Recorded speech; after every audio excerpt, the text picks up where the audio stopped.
last couple of videos, we've taken a look at the judgments of God and specifically at the end times and the Lord's role in that. I want to take a step back and look at who's doing it. Now, we've done this before, but this is something that we have to come back to over and over and over and over again, because it's not just enough to know about the end times, what we think about them, what we think the timeline looks like, what we think the judgments will be like, but we have to know who is doing it and why, and do we know him and do we trust him? And we don't want to leave that up to a subjective, how do I feel about it today kind of attitude. Because again, if we want to be friends with God in what he's doing on the earth, we have to know him. We have to connect with his heart. We have to trust him, not just in the, okay, well, I don't want you to judge me, so I trust you by default on that measure, but in actually having confidence in who he is and what he's like, having a relationship with him, having a personal history with him that is grounded not in our fickle emotions, but in biblical truth. So a really good way to look at this is, how does the Bible talk about the Lord and his judgments and talk about him at the end of the age? And specifically today, I want to see how Jesus is viewed in light of his participation in the end time events. But we see in the book of Revelation that Jesus is very deeply involved in what the Father is doing on the earth. In fact, he's the one administrating it. So we see this scene in Revelation 4 and 5. Revelation 4, we see the Father on his throne, glorious, the angels proclaiming his holiness, his worth, his majesty. And in Revelation 5, we see this Lamb who looks like he's been slain, standing in the throne room. And there is this declaration that goes forth about him. And it says, "You are worthy to take the scroll and to open its seals." Without going into too much detail, this represents a couple of really important things. Receiving the scroll, we can parallel that with Daniel 7, where the Son of Man receives the kingdom from the Ancient of Days.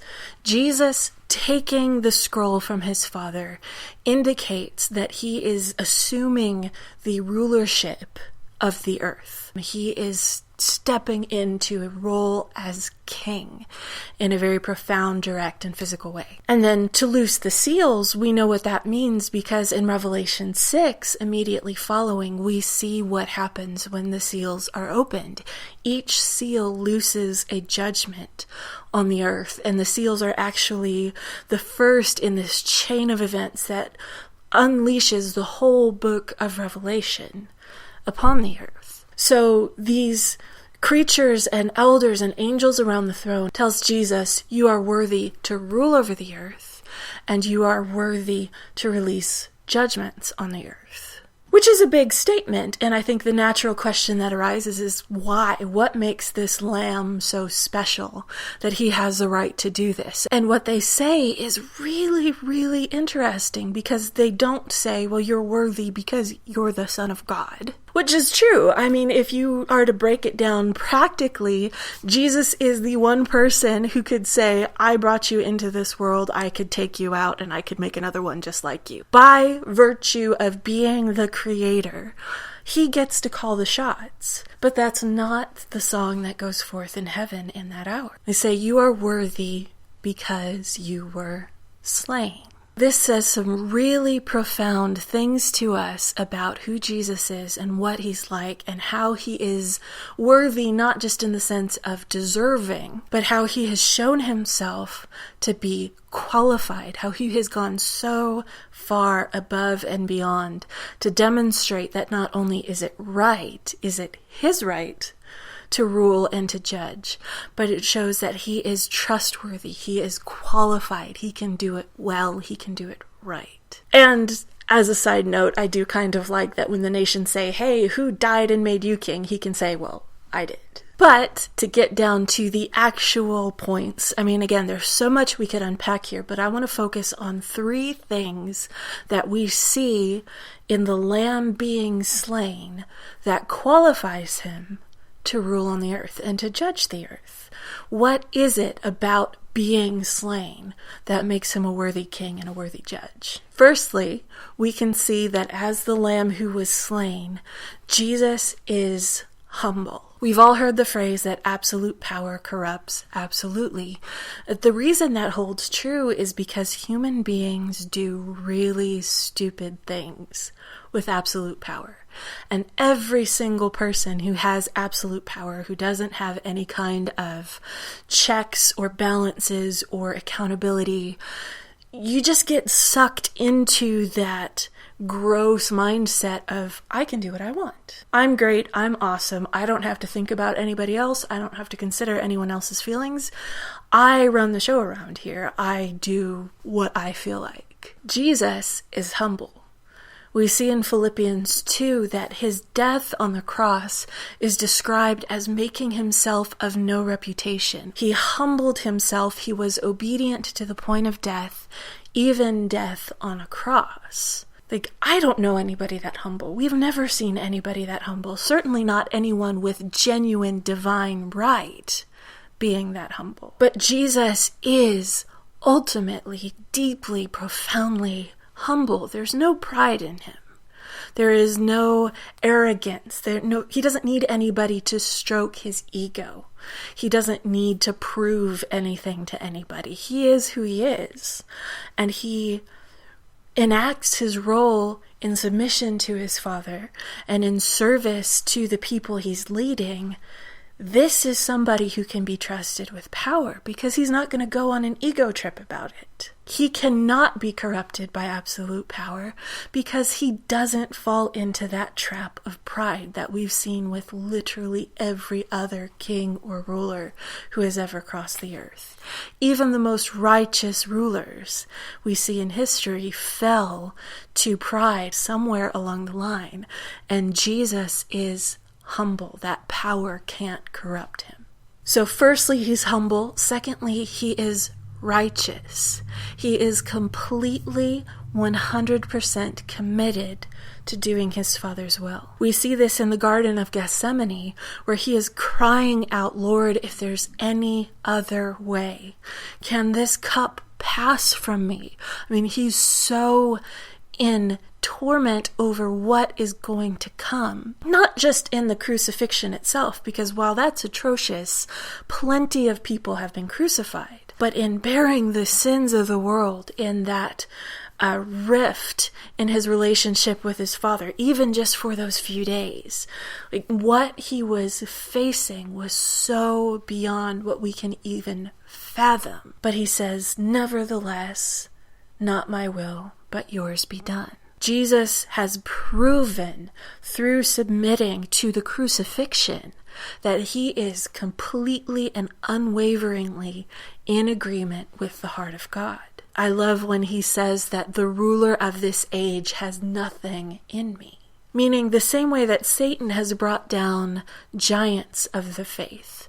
And we see even righteous men like David stumbled in significant ways that had significant negative ramifications for his kingdom. Jesus is not going to stumble in that way. He can be trusted with absolute rulership over the earth, and he can be trusted with absolute judgment over the earth because he cannot be swayed by wickedness. He can't be deceived into it, and he isn't going to be tempted into it. He has resisted temptation time and time again. He had the same human frame we have.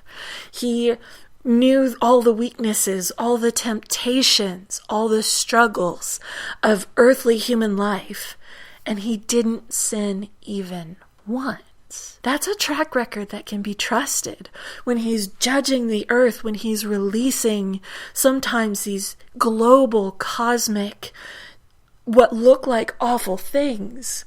We know that he isn't ever doing it out of any improper motive. Psalm 45 says he loves righteousness and hates wickedness, which means when he does what he wants, when he does what he loves, it's right.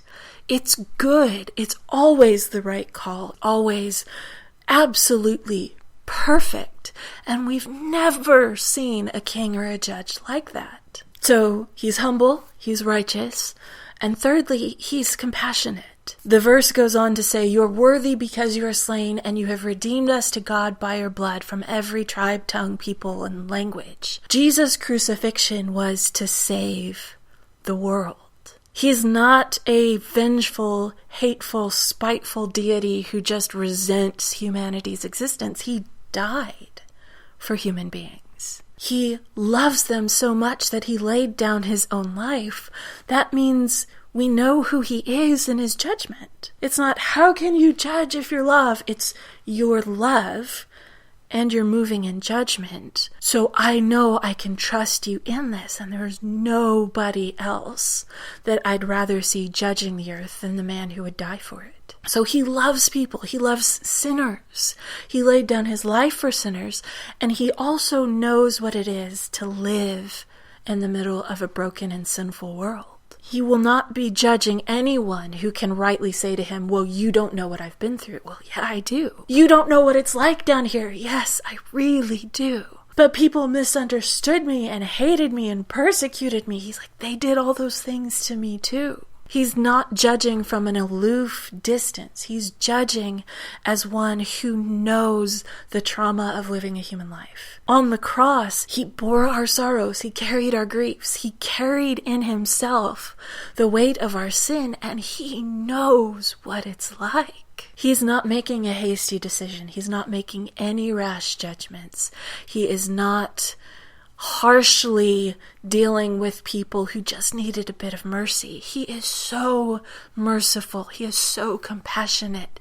He is so loving. And that's why he is worthy. He is qualified to release those judgments, because he's not being capricious. He's not being impatient. He is actually the kindest person to ever live, which means he is the only safe one to be trusted with this kind of judgment. So to sum up, he is worthy not just because he has the divine right to do what he wants, but because he was slain, which shows that he is absolutely humble, he is absolutely righteous, and he is full of compassion. And there is no one else in heaven or on earth who could rule and who could judge with the same kind of beautiful clarity and righteousness and goodness that he has. So I'd encourage you to take some time to meditate on it. Look at that passage. Look at why the heavens are declaring that he is so worthy, and thank him for it. Talk with him about it. Get that written on your heart, because the more we get it into our prayer life, the more we worship him for it, the more confident we become that this really, really is who he is. And it will shape the way that we look at and think about not just the end of the age, but how we see human history unfolding even now. So if you have any thoughts or questions, please feel free to leave them in the comments on the YouTube video, on the Facebook page, or on the website. I'd love to connect with you. I'm Amanda Beatty. This has been the Interwebercessor channel, and I will see you next week. Bye.